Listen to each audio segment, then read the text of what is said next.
Bills Mafia round 2 is in the books. Interesting Friday. For as much talk as we had about going into this draft about trading up, trading down in the first round, potential moves in the second round, 3 picks have been made. No trades have been made. And the Bills sit here now with 2 edge rushers and a new swing tackle. We're going to get into all sorts of breakdown of all of this. I already see some actions in the comments. This is the Buffalo Bills football podcast, draft edition. These weekend draft shows, it's our second year doing these, Ryan. And I think they're always fun, reacting to seeing all the reactions on social media, writing up some stories, then getting on here and diving into the picks. And listen, this is, today more than even yesterday. I thought that there was like a half and half reaction to the Gregory Rousseau trade. Or the draft pick. What happened today, a defensive end and an offensive tackle. I think this has been a very interesting day worth of reactions. Yeah, absolutely. And I noticed in the comments here, it says, no, there's no CB, no CB. The Bills did add a CB, Carlos Basham. Come on, CB. We got one. Don't worry about it, Buffalo. Listen, I get it. I love the passion. I love the fact that fans are so upset right now because they look at cornerback as a need here, but they do have Levi Wallace. They do have Dane Jackson. Let me read some names off for you, Matt. These are still free agents, according to SpotTrack.com. Some older than others. Casey Hayward, Richard Sherman, obviously, that could come in here. You have Steven Nelson. I'm just kind of going down the list. You could bring back Josh Norman, Buster Screen, I should say, Brian Poole, Bashad Breeland, and there's more. There's a lot more. There's a long list of available cornerbacks still out there on the market. I don't know if I said DJ Hayden, but DJ Hayden's out there as well. So there's options inside, outside. There's still day 3 of the draft, and I get it. Some Bills fans are sitting there saying you're not going to find a starter on day 3 of the draft. But, well, the Bills added Dane Jackson last year in round 7, and he flashed in those limited opportunities. So who's to say that they can't find someone in round 5 that can't come in, make the most of that opportunity? Levi Wallace, undrafted free agent. The Bills are kind of good at finding these guys that fit their system late in the draft. So relax, have some patience, and know that there's also talent available in free agency. Let's get into, I want to, before we get into these 2 picks and break them down a little bit, I do want to talk about the strategy because it's something that Brandon Beane got into here a little bit. And, first and foremost, I thought from his press conference about an hour ago, an interesting detail came out. I asked them how much they were tracking Carlos Basham, because he did make it clear when he started talking, he was sticking out on their board. And he said they were following it and throughout the course of the second round. And as their pick got closer, they started to take calls about a trade, and they actually struck a deal with an NFC team to move out of the second round and into the third round, add another pick. Actually, I think he said picks. So we didn't get the details of what that actually, what the parameters of the deal were, but the deal was made. I think they agreed upon it 3 picks before they were going to pick. But he gave them a caveat. If our guy is on the board here, we're going to stay in this spot and we're going to take him. That guy was Boogie Basham. Now, he also mentioned that, let me see here. I want to get the list of actual draft picks here because I want to go through a couple of them. He said both day 1 and day 2, the reason why they didn't take a cornerback, it had nothing to do with the roster. And I think that this goes back to what we've been talking about in terms of their approach to the draft on day 1 and day 2. We've said this a million times at this point, Ryan. I don't think it's lip service that they're saying we're following our draft board. So if a cornerback is sticking out, or it's close, it's in a bucket of players, and there's a Boogie Basham and an Ife Melifonwu and who are a Trill Williams for whoever you want to throw in the mix there, and a Sean Wade.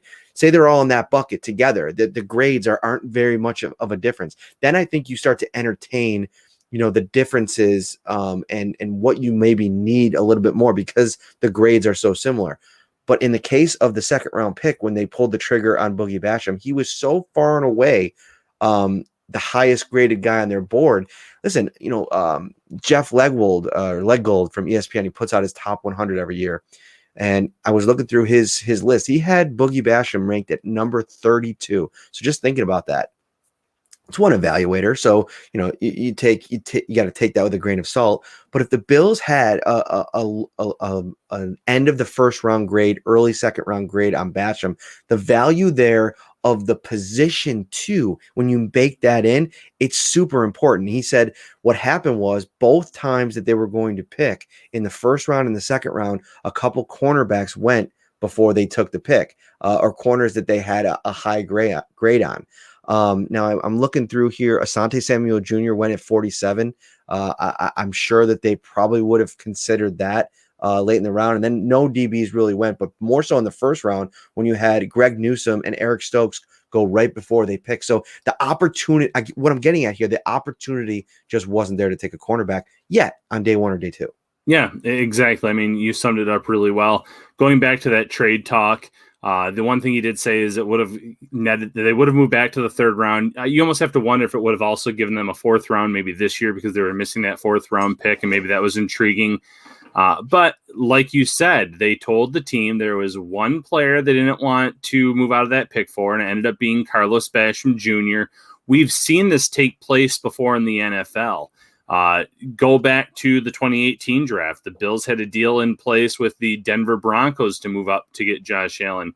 And the Broncos said, yeah, they had the parameters worked out. They said, yeah, we'll make that trade as long as one player is not there on the board for us. And sure enough, when that trade came, or that trade got squashed because it was Bradley Chubb that they wanted. So this does happen all the time, more often than you think, where you have a trade worked out with another team, and then that one player that is on the board that you don't want to part ways with is still there. So, they're doing their jobs. The one thing I'll say is that's interesting is someone from the Draft Network after the Carlos Basham pick said that the Bills drafted the better edge rusher in round 2 than round 1. Now, mind you, that's unfair. We heard that last year too with Gabriel Davis and Isaiah Hodgins about flipping those two guys around. And we obviously saw that Gabriel Davis was an absolute star.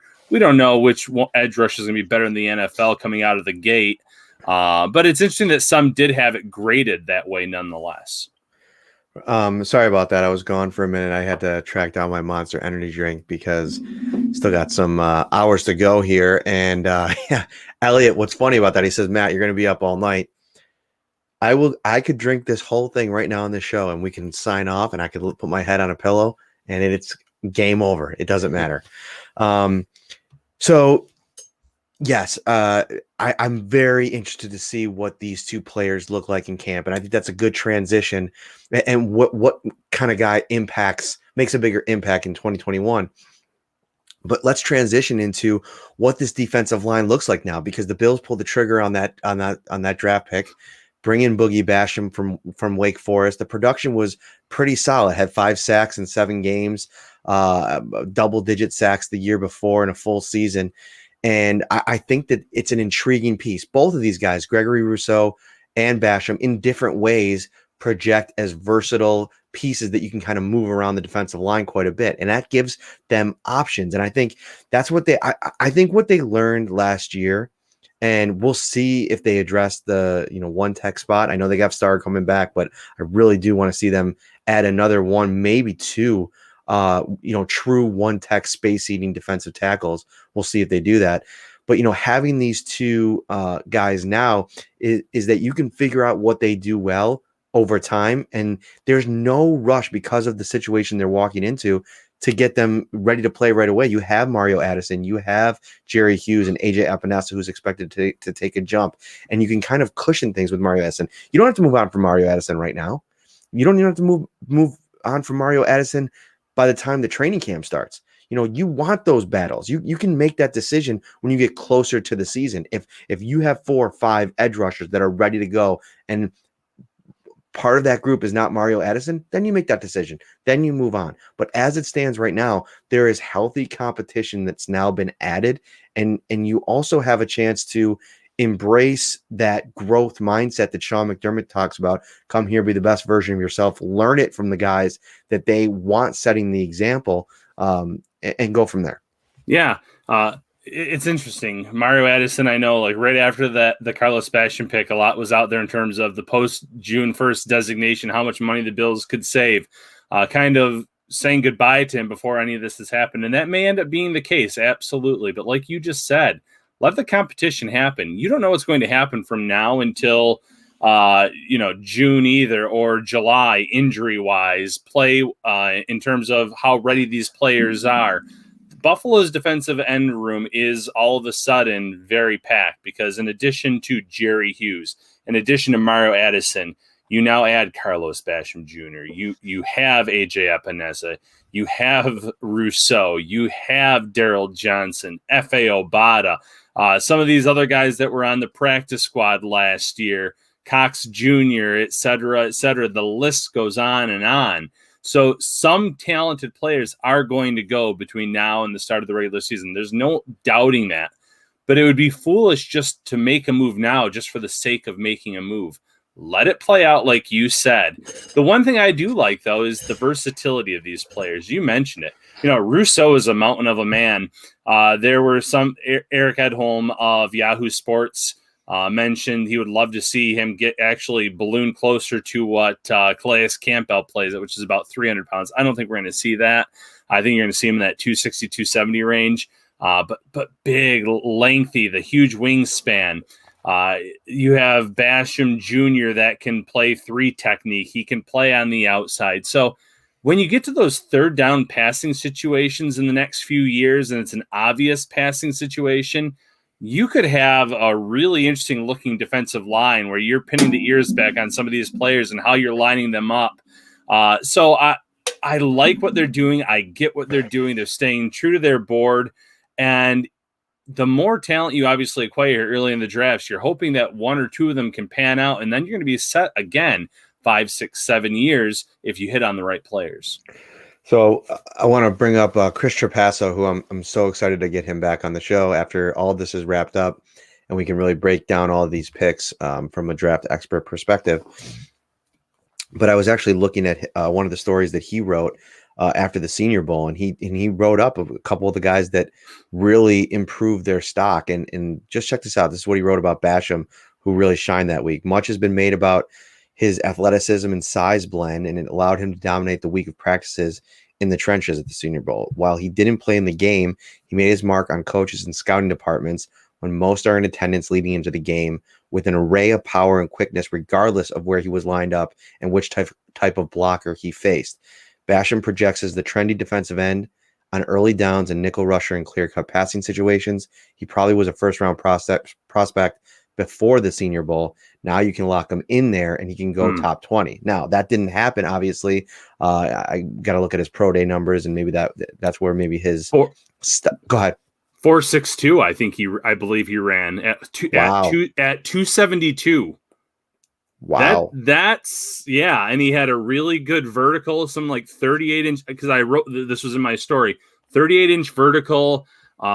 He popped in terms of his pro day. So for whatever reason, he didn't go in the first round, but it wasn't his pro day. He leapt off the page there too.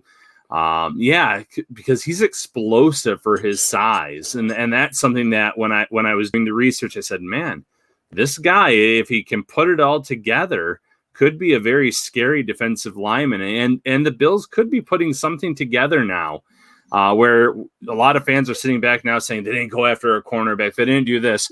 If the Bills are absolute nightmares for opposing quarterbacks in terms of pressure, in terms of hits, in terms of sacks, that's going to make the secondary that much better. That's going to make the linebacker play that much better. That's going to help Buffalo eventually maybe defeat the Kansas City Chiefs and some of these other teams that are going to be contending in the AFC, because all of a sudden this is a very loaded conference in terms of quarterbacks, in terms of team roster building. Browns are having one heck of a draft. They obviously went pretty late this past season in the playoffs. They made it all the way to the Chiefs, and they fought them tooth and nail down to the wire. So it's not going to get any easier for the Bills, but they found a weakness on this team, and they're trying to address it as best they possibly can. Here's a good question. Cam Greasy over on YouTube. Does a cornerback or a defensive end beat the Chiefs? I say a pass rusher. And I got to say, I agree with that logic. Now, listen, you can add all the pass rushers in the world, And if Patrick Mahomes has a game, and they've rebuilt their offensive line now, and that tends to hold up in a game, say, it's going to be tough to beat them, but you're going to have to play better across the board. But I think what this does, adding two potential pass rushers that can, add a different level of play, like all the projections are out there. You put up a story that, maybe a Chandler Jones type ceiling for Gregory Rousseau, which would be the grand slam that everybody's, hoping and praying for inside the building there. I think I saw Marlon Davidson as the comp for Boogie Basham from Lance Zierlein at NFL.com. There's all these fun little projections to make, and we'll see. I even think somebody said,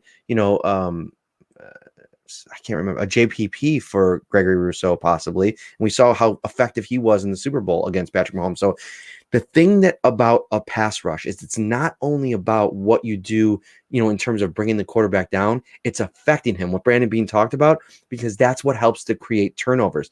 When you don't get pressure in a game of that magnitude, as good as their secondary is, you have Tre'Davious White out there, you have Micah Hyde and Jordan Poyer and Taron Johnson, who had that big pick six against the Baltimore Ravens. Even that's not good enough. And I know you want to add more players, but when you're not getting pressure on the quarterback. So now if you ratchet up that pressure, maybe it doesn't necessarily equal more sacks or tons of more sacks, but just that pressure alone and consistent pressure, and, not as many gaps in when you're applying that pressure, keeps the pressure on Mahomes enough to maybe force some turnovers in that game. Yeah, only one drive stalled out for the Chiefs in that championship game, and that was where Mahomes threw a 30-yard, maybe 40-yard bomb down the field to Tyreek Hill that hit him on the hands, and he dropped it. That's the only drive that stalled out that entire game because Buffalo could not get after him. They sacked him, I believe, once in that game, but for the most part, he was sitting back there in the pocket. He was just waiting for Tyreek Hill to get open, just waiting for Travis Kelce to get open. So maybe these guys don't bring him down, but someone like Rousseau that has an 83-inch wingspan can get his hand on a ball, can bat it up into the air, can take away a passing lane. Maybe a Carlos Basham Jr. can crash the pocket on the interior, or at Oliver, and you still have Jerry Hughes. You've added talent to the front, the area that could not do anything in that championship game. And Ryan, funny thing about this too, I want you to continue on this thing. I feel like there's been this, and I don't know if this is your observation on this as well. There's been this like 180 in the last 24 hours from for weeks and months, a group of fans that wanted edge rusher. Get me that edge rusher. Brandon Beane gets him too, and I feel like there's some of those people that aren't thrilled about it. So I guess you can't win. No, I think what the fans were thinking of, and I get it because the Carlos Basham pick threw me for a loop. I was not expecting another edge rusher. I think that's what happened. They add one in round one. So now Bills fans are sitting there saying, okay, well, it's going to be a cornerback, or it's going to be a wide receiver, maybe a running back in play, one of those other picks. But good teams do this. They double down on a position. They add talent in certain areas, and the Bills had the opportunity to do so. And where I was going with this is Eric Washington, defensive line coach for the Bills, former defensive coordinator and defensive line coach in Carolina. One thing his teams have always done is sack the quarterback well. Now, last year didn't really happen in his first year with the Bills, but you almost have to give him put a little asterisk next to that because there was no training in the offseason. There were no OTAs. There was no mini camp. There was no preseason.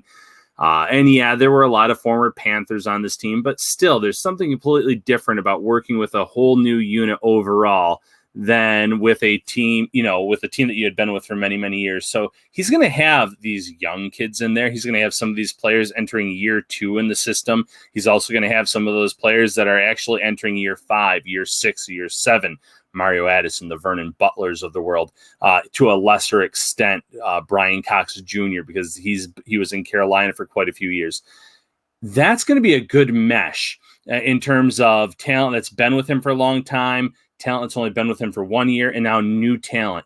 But he gets the best out of these players, and I think you are really going to see a drastic spike in sack totals in 2021.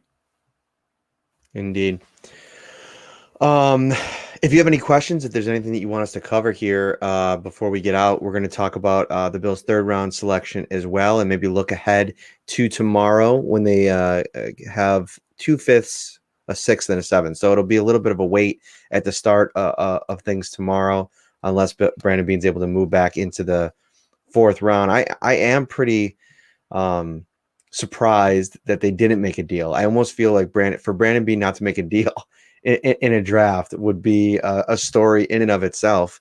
But I think that when the rosters is built as it is and set up for success, you don't have to chase anything. You can kind of let things play out and be a little bit more patient. And that's what we've actually seen in this draft is a patient Brandon Beane who's let the kind of draft come to him a little bit, especially in a year where I don't think you want to overreact or be a little bit hasty and get neurotic, for lack of a better term, in how you approach your pick, because this is a draft where you can sense the uncertainty across the league in terms of this, where players are going, the information that they have on a player. I mean, just for instance, the Spencer Brown, who I should give myself a pat on the back. First time I think doing mock drafts where I hit the player, the pick, and the round. So I had him going to the Bills at 93, and he didn't opt out. They postponed the season, never got it going, but they pushed it off to the spring when they got things going in the spring. Northern Iowa. He had already started training for the NFL draft, so he didn't go back to play. He had options to maybe transfer. He decided not to because he wanted to. If his teammates couldn't play, he wasn't going to play, and so he worked with Joe Staley out in California. Started continuing to work on his body. I mean, this is an athletic freak, 6'8", 311 pounds. He was telling us on the Zoom call that he can bench. His max was 500 on the bench, 600 on the squat. He's just like a marvel of a human being, and I absolutely love this pick. I love the pick when I did it in the mock, where you got him, the value. I think that this guy's got a second round grade in a lot of people's books. He's a little bit raw. He played at a lower level, but the intangibles, the measurables, we talk about this over and over again. This is what this regime wants. This is what they covet. They want guys that have the size and a lot of the intangibles, like the work ethic, the love of the game, the love to compete. You've heard that in all three of these guys already. And then you can get them in your program, and then you can kind of build them the way that you want. But I think he slots in as the swing tackle to start. He can play left or right, Brandon Beane said tonight. And then you just kind of see what happens. Everybody kind of, I saw, or not everybody, a couple people tweeted, well, they just signed everybody back and they just signed the two tackles back. Well, check out Darrell Williams' deal. I mean, they can get out of that if they really wanted to after 1 year. So essentially, it's a 3-year deal with an out after one. And if Spencer Brown comes in here and is absolutely lights out in preseason, then ends up coming in for an injured starter and shines, you got to pay Josh Allen a lot of money coming up. Tremaine Edmonds potentially a lot of money coming up. And so if you can save some money by moving some things around a little bit, do some housekeeping with some of these draft picks. Jerry Hughes' contract's coming up. Do you want to re-up him at 34 years old? Well, now you got Gregory Rousseau and Carlos Basham. You could start to develop and hopefully make that decision easier if you want to go a different direction. Yeah, this is my favorite pick of the draft so far, and I know third round, just an athletic freak. You said it. I'm a big fan of Math Bomb on Twitter is his user handle. He tracks something called relative athletic scores from 1987 to 2021. No offensive tackle has graded higher than Spencer Brown. He literally had a perfect 10 out of 10 score on this this different grading chart. So no offensive tackle has ever graded better than Spencer Brown. So that gives you some promise. You mentioned the 500-pound bench. I put a video of that in the 5 Things to Know article on our site. Check it out. It's impressive that this guy that said he was pretty tall, skinny, and wiry growing up has developed into that frame. I saw a comment in the chat saying, do you think he's underweight for his size? He's about, he's what, 314, 315? I think that's more than okay right now. But interestingly enough, if you read his scouting report, he's put about 100 pounds on over the course of his college career. Right. the evaluators think there's still room to build he's still developing into his body. So Yeah. who knows? That could look like 330 in 2 years. Exactly. And that's where I was going with that, because as a rookie, he's going to come in and I'm sure that Joe Staley has taught him a lot already, because Joe Staley is 6-time Pro Bowler, 3-time All-Pro, awesome player in his day, has probably already taught him quite a bit about what to expect in the NFL. But when he has a full year of being in a program with an NFL team, in terms of the eating habits, in terms of working out, he's going to add on to that frame, muscle, some extra weight. So, but coming in at 314, I don't think that's a problem whatsoever. I think, like you said, though, you can get him up to 330, 335, 340, no questions asked, no problem. So yeah, there's still room to grow, but I like where he's coming in at. We are one injury away before this pick from Bobby Hart coming in and starting for the Bills for Darrell Williams, or for Deion Dawkins if something happened. And I'm not trying to knock any players on the Bills roster, but there were literally, and I'm not joking, you can go on Twitter and look, there were Bengals fans who openly celebrated the fact that the Bengals finally did not bring back Bobby Hart. They said this, and he was more so a starter there, but it was an issue to have him there. It wasn't good for a young quarterback. So bringing someone in round 3 that could year 1, day 1, be your swing tackle and maybe eventually replace Darrell Williams, I would say 3 years from now. I wouldn't be pushing Darrell Williams out of the door as long as he's still playing at a high level, because tackle is one of those premium positions. It's so important. He's played well for this regime. I think that they were able to get him at that discount the year before that because he was all over the line in Carolina. I still think if they would have kept him at one spot, he would have fared very well there too. So the talent's still there. Let him learn from these 2 offensive tackles. And then when the time is right, 3 years from now, then maybe he becomes the eventual starting right tackle.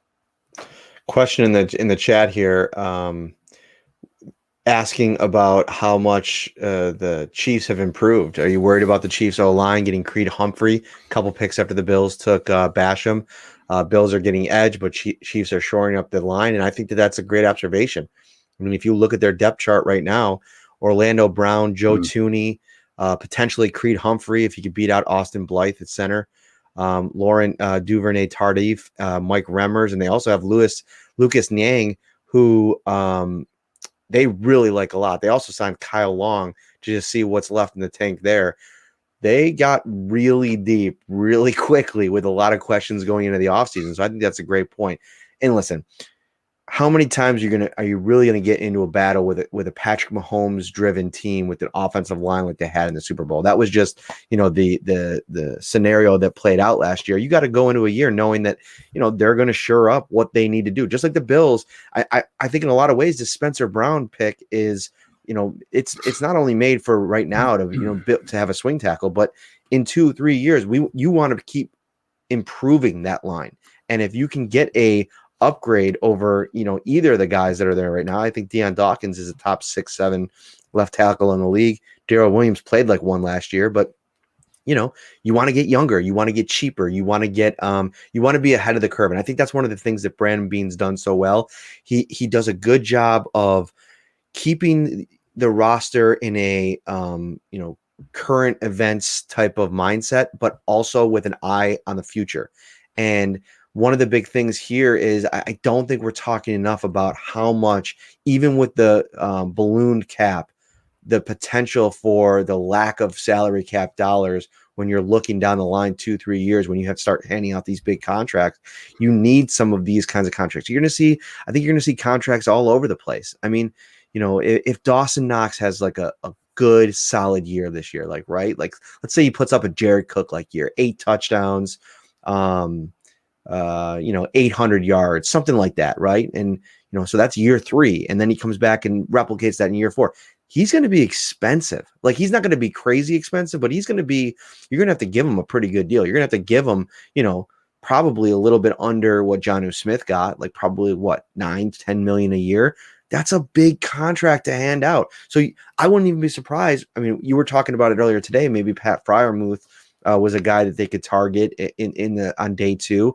But I could see them looking to draft a tight end round 1, round 2 in the next year's draft to prepare for those kinds of scenarios to play out as they move along year to year in this build. Well, Yeah. it's built now. Yeah, you always have to be thinking long term. Going back to the fan question there about the Chiefs, they did a great job this year in terms of upgrading the offensive line. One thing I'll say is that trade for Orlando Brown could end up being a disaster if they don't extend him. I know a lot of fans assume that's on the table. It's going to happen. But until it does, they traded away some valuable assets for a 1-year rental who, if he plays really well over the course of this season, he's going to want big money. And I know the salary cap can be manipulated. We've seen teams do it time and time again. But it feels like the Chiefs are getting to that point where they have so many big salaries on their roster that can they afford to pay a left tackle $20 million a year, whatever the case may be in terms of what Orlando Brown's looking for.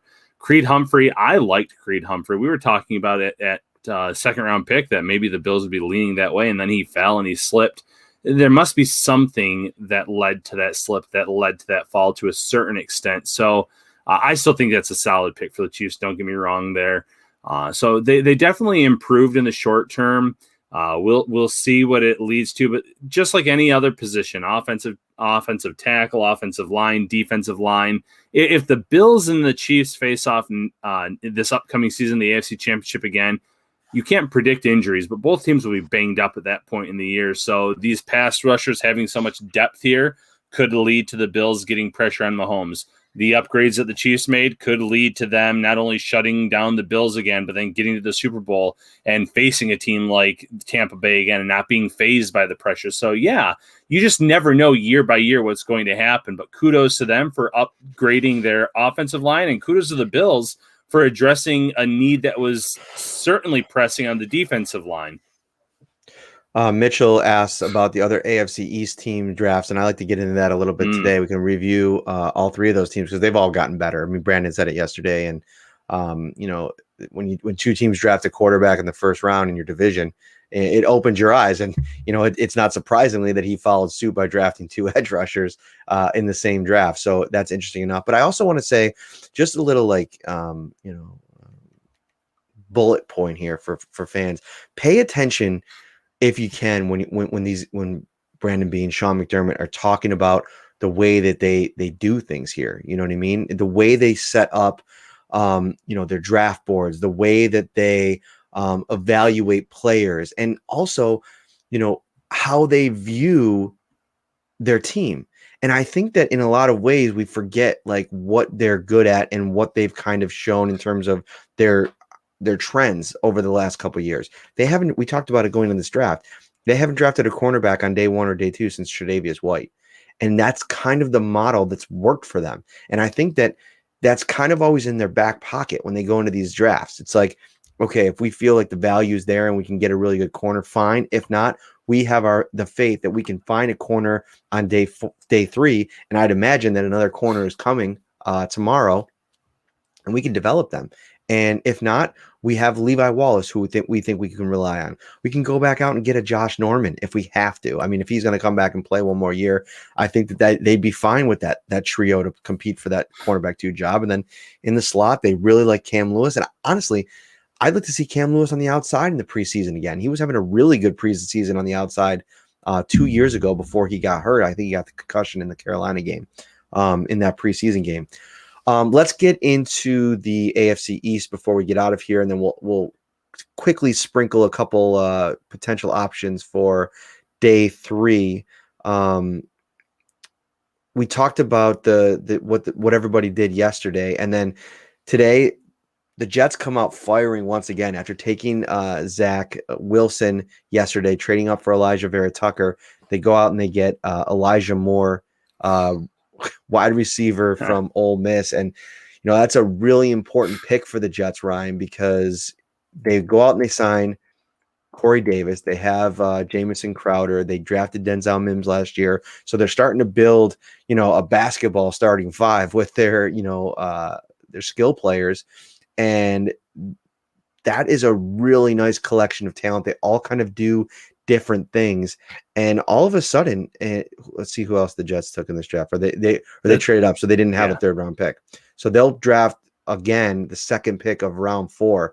But I think getting up and getting Vera Tucker, getting a solid stout player that you can either place on the interior or put at one of the tackle spot opposite Mekhi Becton if you want to, you're building around Zach Wilson in a really strong way. Yeah, and it's going to come down to Zach Wilson. If he's the guy, he's going to have no shortage of weapons there at wide receiver now. Like you said, that 4 wide receiver set's legit. We've talked about the tight end position in the past with guys like, Chris Herndon and things like that. Elijah Vera Tucker, I like him. I don't know if I liked him as much as the Jets based on all those picks that they used to move up to get him. But I do feel like Joe Douglas did a really good job last year drafting. I think he's done a really good job this year drafting. So I feel like they are on the right track in terms of turning things around. Are they going to be a team in contention in the East this year? I still don't see that yet, especially with a rookie quarterback, but they're on the right track. The Dolphins are interesting because I feel like they've done some good things, but I also feel like in a way it's been a bad draft for them. And I know that sounds confusing. They were in a position to get one of those playmakers, and they kind of moved around a little bit on the draft board, and they ended up going to 6. And Jalen Waddle, very good player, and I know that they've already come out and said if Kyle Pitts and Jamar Chase were on the board, they still were going to take Jalen Waddle. I don't believe that for 1 second. I'm sorry, I don't. You moved around a little bit too far, and I think they were guessing there'd be one more quarterback taken, and one of those premier talents would be available for them. It didn't work out that way, so that kind of was a head-scratcher. There was a lot of talk about the Dolphins addressing the running back position in this year's draft, and in round 2, it looked like they were in prime position to get Javonte Williams. And what did they do? They let the Broncos leapfrog them, and I have no idea what the Broncos are doing at running back. They are so confusing with that in terms of who they let leave, who they sign, and now who they draft. But they still let a team leapfrog them, and then that leads the Dolphins to kind of scramble and take a safety. And was safety a need? Yes. But they didn't even take Morig there. They took, I can't remember who it was now, but it wasn't Javon Holland. Thank you. Javon Holland, who's a solid player, but on most boards, he was not the number 1 safety. So they upgraded their talent, but I also feel like at the end of the day, they could have done better if they would have been a little bit more aggressive, if they would have stayed put where they were. And I get it. You want more assets in future years. You want more draft picks. When teams come calling with all those picks, it's hard to say no. I just feel like that it's been a little underwhelming for them. Patriots, though, I like what they're doing too. Love the Barmore pick here today. So they're doing really a lot of really good things. They were really aggressive in free agency. So they're trying to close that gap quickly. So I'll disagree with you a little bit on the Miami front. I think that, well, I'll agree with you on one piece and I'll disagree on another piece. I think a few people are overreacting to Jalen Waddle. I'm not convinced that he's any better than Henry Ruggs. As a matter of fact, I was talking to somebody the other day that said if they put all the top 3 receivers from last year and the top 3 receivers from this year's draft together, this specific person had Waddle under Henry Ruggs. And so from that perspective, I just think we saw last year those smaller, like toolsy, speedy receivers. I mean, they got to fit the right place, especially early on in their career, to be game changers. And I think with Tua at quarterback, there's a lot of questions there. And that's what it all comes back to. I think somebody tweeted it. I think it was John Scott, maybe, like, you can do all these draft picks that you want. You can get all these players that you want. But if Tua is going to be the Tua that was in 2020, the Miami Dolphins are going nowhere quick. I expect him to be better. How big of a jump he takes in year 2, we'll find out. If it's a Josh Allen, a Josh Allen esque jump, it was an alien-esque jump, though. The way it works. Right. It works. It's late, just throwing stuff at the wall, seeing what sticks. And if there's that kind of jump, I think they could be good. I think they could be, a better team. But I still don't think that they're a team you fear in that scenario. You think you need a bigger jump. And I also want to see when things don't go well, what do they do with Tua now? Do they let him fight through it? what if he fights through it and you learn that he can't fight through it, or things go from bad to worse. So there's all these little, as much as that roster has just been built beautifully, it really doesn't matter. I really like the Liam Eichenberg pick.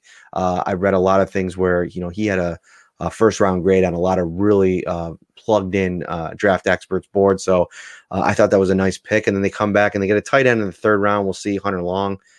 He was 4 or 5, depending on who you looked at. So they're just throwing a bunch. They're just gathering talent. They're using all of these assets, and I think that they're better. And I think they have the second best roster in the AFC East. In terms of the Patriots, it's interesting. I think it's going to come down to Mac Jones. How good is he going to be? I think he probably landed in the best place possible for him to unlock that potential.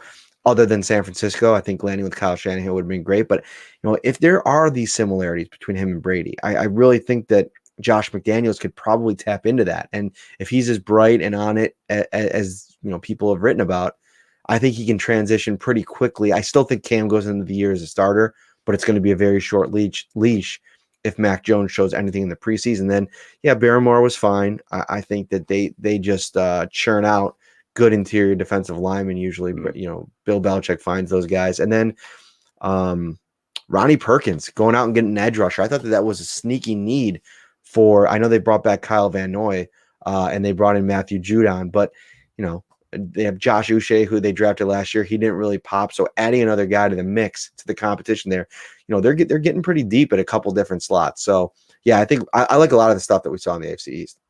Yeah, the division's getting better. The Bills won the division for the first time in a long time this year. And no one should have sat there and said, okay, this is going to be the division for the next decade, and those other teams are just going to sit there in mediocrity. It's not going to happen. They're all trying to get better. They're all going after those quarterbacks of the future. Tua last year, Wilson this year, Mac Jones this year.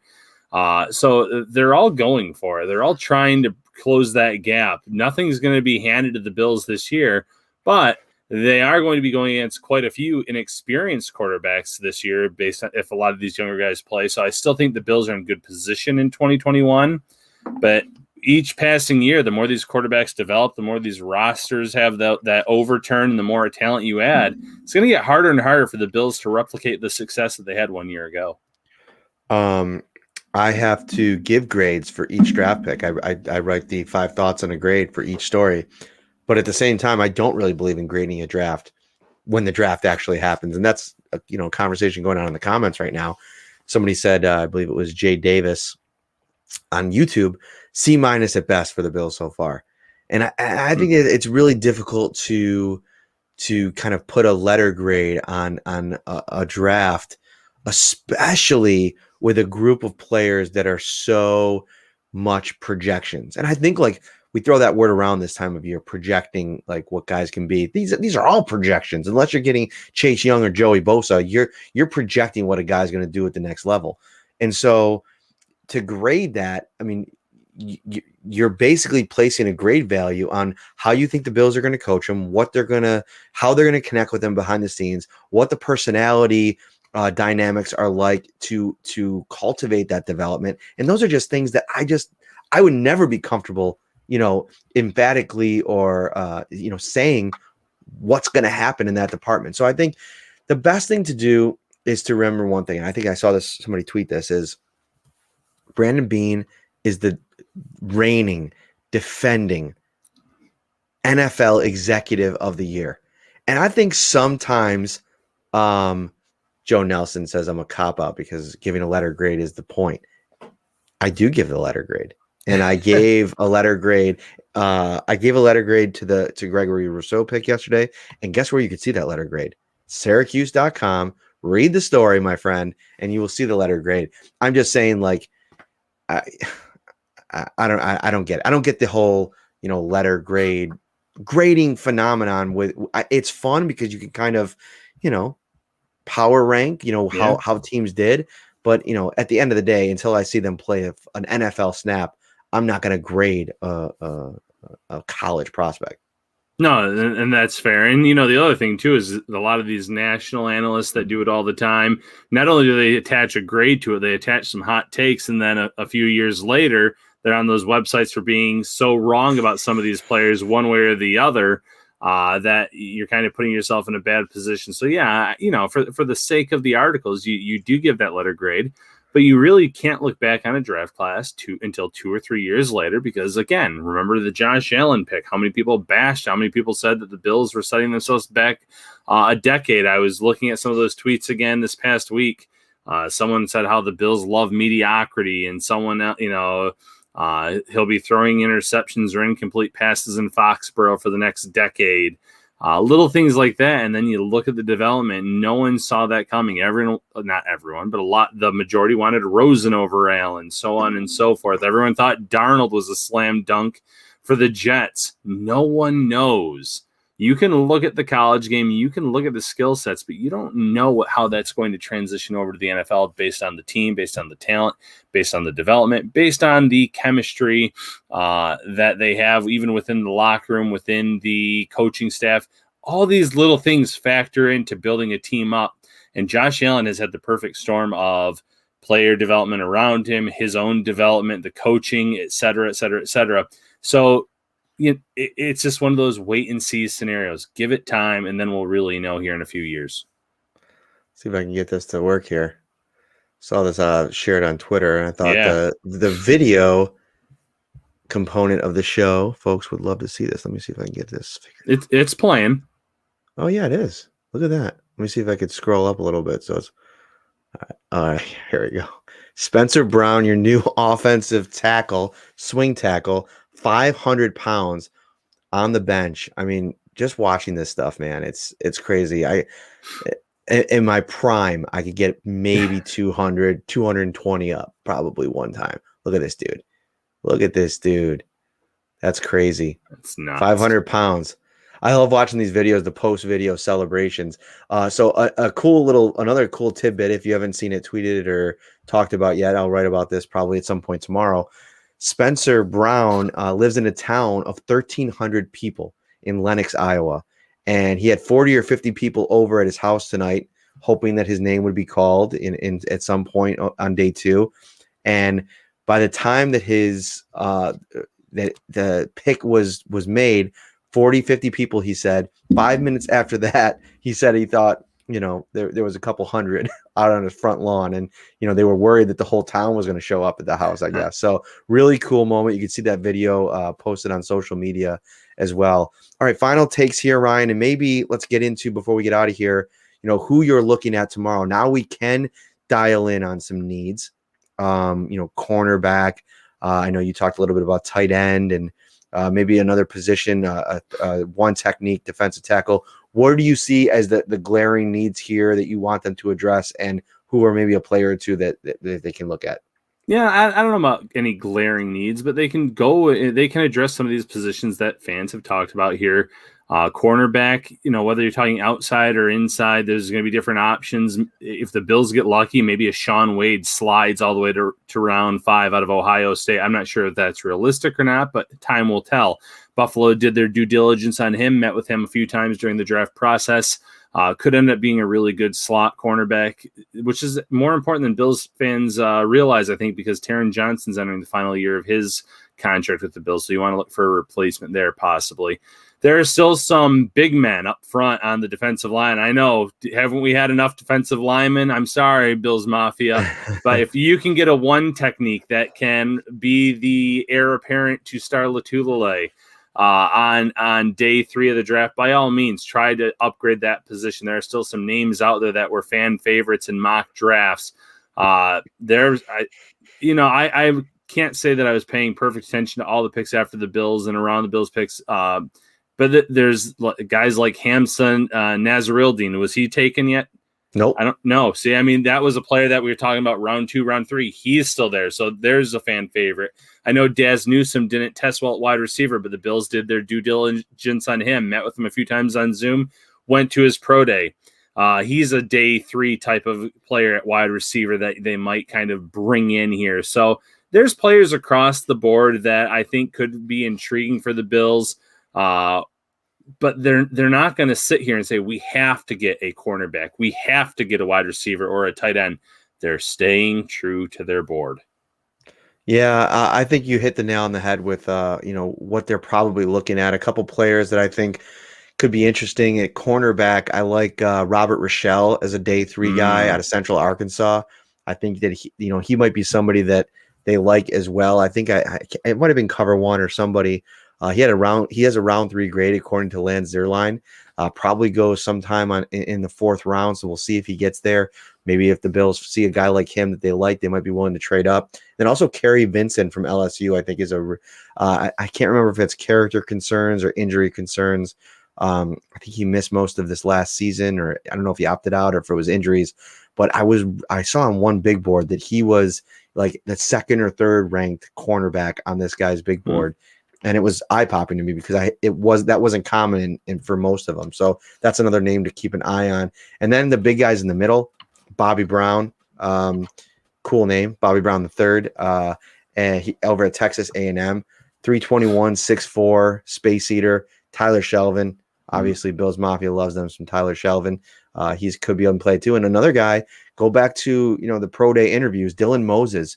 I think the Bills could be really interested in maybe if he falls to them in the 5th round, former projected day 1 pick probably before some injury issues, the linebacker from Alabama. So a lot of names to consider.